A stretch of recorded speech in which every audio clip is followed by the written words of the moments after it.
എനിക്ക് മുൻപ് സംസാരിച്ച എന്റെ പ്രിയപ്പെട്ട സഹോദരി മാറാടിനെ കുറിച്ച് പറഞ്ഞു. മാറാട് മാത്രമല്ല, ഞാൻ വരുന്ന തിരുവനന്തപുരം ജില്ലയിൽ നിന്നാണ്. തിരുവനന്തപുരം ജില്ലയിൽ എടുക്കുകയാണെങ്കിൽ നിങ്ങൾക്ക് കേട്ടിട്ടുണ്ടാവും വിഴിഞ്ഞം കലാപം, പൂന്തുറ കലാപം, പൂവാറ് കലാപം, അങ്ങനെ വലിയതുറ കലാപം, അങ്ങനെ ഭീമാവള്ളി കലാപം, അങ്ങനെ നിരവധിയായിട്ടുള്ള കലാപങ്ങള് കഴിഞ്ഞ ഒരു 10-25 വർഷമായിട്ട് സംഭവിച്ച പ്രദേശങ്ങളും കൂടിയാണ് തീരദേശം.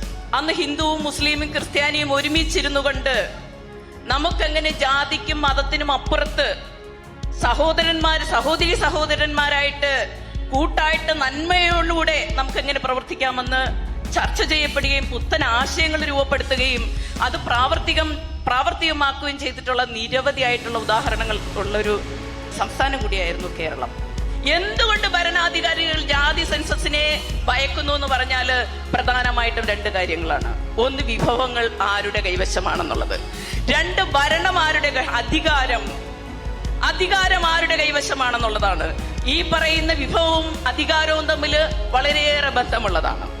ഇത് രണ്ടും വിട്ടുകൊടുക്കാൻ ഇവിടുത്തെ ഉന്നത സമുദായത്തിൽപ്പെട്ട ഉന്നത ജാതിയിൽപ്പെട്ട ആളുകൾ തയ്യാറല്ല. കേരളത്തിലെ UDF ഇനി അടുത്ത വരുന്ന തെരഞ്ഞെടുപ്പിനെ അഭിമുഖീകരിക്കുമ്പോൾ അവരുടെ നയത്തിനകത്ത്, അവരുടെ പ്രകടന പത്രികയ്ക്കകത്ത് ഞങ്ങൾ അധികാരത്തിൽ വരുമ്പോൾ ജാതി സെൻസസ് നടപ്പിലാക്കുകയും അതിലൂടെ വരുന്ന ശുപാർശകൾ അംഗീകരിക്കുകയും നടപ്പിലാക്കുകയും ചെയ്യണമെന്ന് പറയണം. എന്തായാലും കൊടുങ്ങല്ലൂരുകാര് വളരെ ക്ഷമയുള്ളവരും ഒപ്പം എന്തെങ്കിലുമൊക്കെ നന്മ ഭാവിയിൽ സംഭവിക്കും ഇത്തരം കൂട്ടായ്മയിലൂടെ ഒന്ന് വിശ്വസിക്കുന്നവരുമാണെന്ന് തെളിയിക്കുകയാണ് ഈ ഇരിപ്പ്. സാധാരണ നോക്കുകയാണെങ്കിൽ ഒരു 5 മണിക്കൊക്കെ വന്നു കഴിഞ്ഞാൽ 7:30 ആകുമ്പോഴത്തേക്കും എല്ലാവരും സമ്മേളന വേദിയിൽ നിന്ന് പോകുന്നതാണ് സാധാരണ കണ്ടുവരാറുള്ളത്. ഞാൻ അതുകൊണ്ട് തന്നെ അധിക സമയമൊന്നും എടുക്കുന്നില്ല. നിങ്ങൾക്ക് എല്ലാവർക്കും അറിയാം, കേരളത്തിന്റെ തീരപ്രദേശമാണ് മതസ്പർദ്ധ ഏറ്റവും കൂടുതൽ വ്യാപിച്ച് കണ്ടതും വ്യാപിക്കാൻ സാധ്യതയുള്ളതുമായ ഒരിടം. കാരണം നിങ്ങൾ അതിന്റെ ഒരുപാട് പ്രത്യേകതയുണ്ട്. ഒന്നെന്ന് പറഞ്ഞാൽ വ്യത്യസ്ത മതത്തിലെ ആളുകൾ വളരെ തിങ്ങി താമസിക്കുന്ന ജനനിബിഡമായ പ്രദേശമാണ് തീരപ്രദേശം. എനിക്ക് മുൻപ് സംസാരിച്ച എന്റെ പ്രിയപ്പെട്ട സഹോദരി മാറാടിനെ കുറിച്ച് പറഞ്ഞു. മാറാട് മാത്രമല്ല, ചിലപ്പം എന്റെ വിരലുകൾ എണ്ണി എനിക്ക് പറയാനുണ്ടാവും മതസ്പർദ്ധയിലൂടെ കലാപങ്ങളുണ്ടായ തീരപ്രദേശത്തെക്കുറിച്ച്.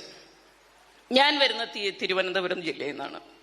തിരുവനന്തപുരം ജില്ലയിൽ എടുക്കുകയാണെങ്കിൽ നിങ്ങൾക്ക് കേട്ടിട്ടുണ്ടാവും വിഴിഞ്ഞം കലാപം, പൂന്തുറ കലാപം, പൂവാറ് കലാപം, അങ്ങനെ വലിയതുറ കലാപം, അങ്ങനെ ഭീമാവള്ളി കലാപം, അങ്ങനെ നിരവധിയായിട്ടുള്ള കലാപങ്ങള് കഴിഞ്ഞ ഒരു 10-25 വർഷമായിട്ട് സംഭവിച്ച പ്രദേശങ്ങളും കൂടിയാണ് തീരദേശം.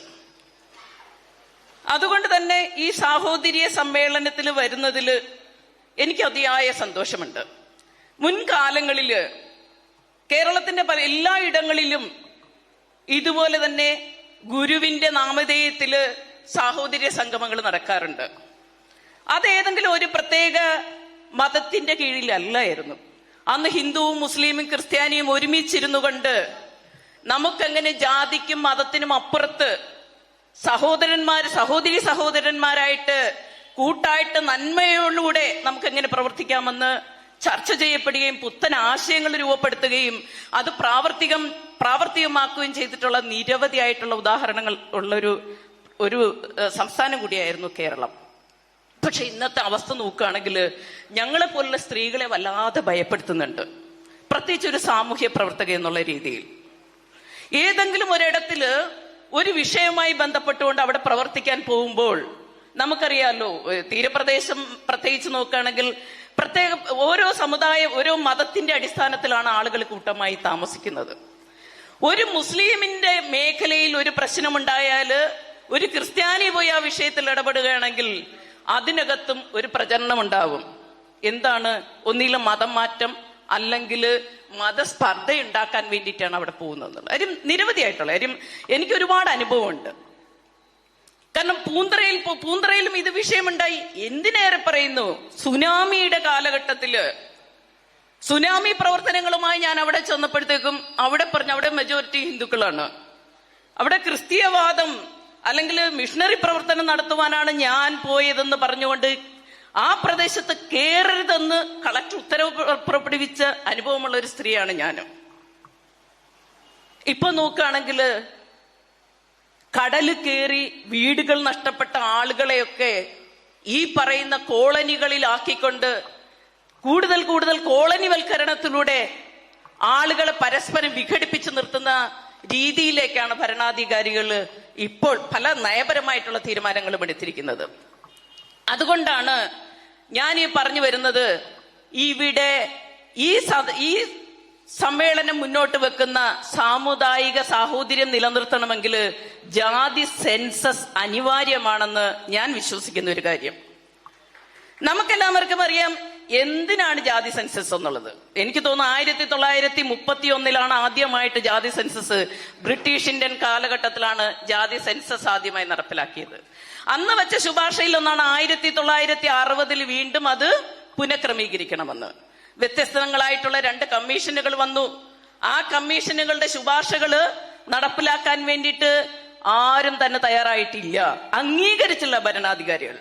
എന്തുകൊണ്ട് ഭരണാധികാരികൾ ജാതി സെൻസസിനെ ഭയക്കുന്നു എന്ന് പറഞ്ഞാല് പ്രധാനമായിട്ടും 2 കാര്യങ്ങളാണ്. ഒന്ന്, വിഭവങ്ങൾ ആരുടെ കൈവശമാണെന്നുള്ളത്. 2, ഭരണം ആരുടെ, അധികാരം ആരുടെ കൈവശമാണെന്നുള്ളതാണ്. ഈ പറയുന്ന വിഭവവും അധികാരവും തമ്മിൽ വളരെയേറെ ബന്ധമുള്ളതാണ്. ഇത് രണ്ടും വിട്ടുകൊടുക്കാൻ ഇവിടുത്തെ ഉന്നത സമുദായത്തിൽപ്പെട്ട ഉന്നത ജാതിയിൽപ്പെട്ട ആളുകൾ തയ്യാറല്ല. അപ്പം ഇവിടെ പലരും എനിക്ക് മുൻപ് പ്രസംഗിച്ച പലരും പറയുന്നു, എന്തിന് സെൻസസ്? നമുക്കെല്ലാവർക്കും അറിയാം ഒരു യാഥാർത്ഥ്യമാണെന്ന് അറിയാം. പക്ഷെ യാഥാർത്ഥ്യം വെച്ച് സംസാരിക്കുന്ന നമ്മളോട് പല ചോദ്യങ്ങളും ചോദിക്കുന്നുണ്ട്. നിങ്ങൾ പറയുന്ന കാര്യങ്ങൾ ശരിയല്ല എന്ന് സമർത്ഥിക്കുന്ന ആളുകൾ, ആ സമർത്ഥിക്കുന്നത് ശരിയല്ല എന്ന് പറയുകയാണെങ്കിൽ ശാസ്ത്രീയമായിട്ടുള്ള കണക്കുകൾ നമുക്കിവിടെ അനിവാര്യമാണ്. അതുകൊണ്ടാണ് പറയുന്നത്. ഇപ്പൊ എനിക്ക് മുൻപ് പ്രസംഗിച്ച് നമ്മുടെ സണ്ണി കവിക്കാടിനെ ഇപ്രാവശ്യം ദളിത് നേതാവെന്നുള്ള രീതിയിൽ പരിഗണിക്കുന്നു, തെരഞ്ഞെടുപ്പിൽ നിർത്താൻ പരിഗണിക്കുന്നു എന്ന് പറയുന്നു. അതൊരു ജാതിയുടെ പേരിൽ കിട്ടിയ ഒരു പരിഗണനയുടെ പേരിലൊന്നും അല്ല അവര് നിർത്തുന്നത്. UDF-നെ സംബന്ധിച്ചുകൊണ്ട് വിജയസാധ്യതയുള്ള പ്രദേശങ്ങളില് സാധ്യതയുള്ള ആളുകളെ നിർത്തി വിജയിപ്പിച്ച് ഭരണത്തിലേക്ക് വരണമെന്നുള്ള ആശയത്തിൽ മേലെടുത്തിട്ടുള്ള ഒരു തീരുമാനമാണ്.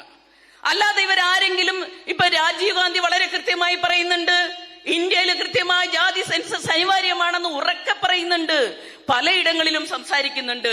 കേരളത്തിലെ UDF ഗവൺമെന്റ് ഇനി അടുത്ത വരുന്ന തെരഞ്ഞെടുപ്പിനെ അഭിമുഖീകരിക്കുമ്പോൾ അവരുടെ നയത്തിനകത്ത്, അവരുടെ പ്രകടന പത്രികയ്ക്കകത്ത് ഞങ്ങൾ അധികാരത്തിൽ വരുമ്പോൾ ജാതി സെൻസസ് നടപ്പിലാക്കുകയും അതിലൂടെ വരുന്ന ശുപാർശകൾ അംഗീകരിക്കുകയും നടപ്പിലാക്കുകയും ചെയ്യണമെന്ന് പറയണം. ജാതി സെൻസസ് മാത്രം പറഞ്ഞിട്ട് കാര്യമില്ല.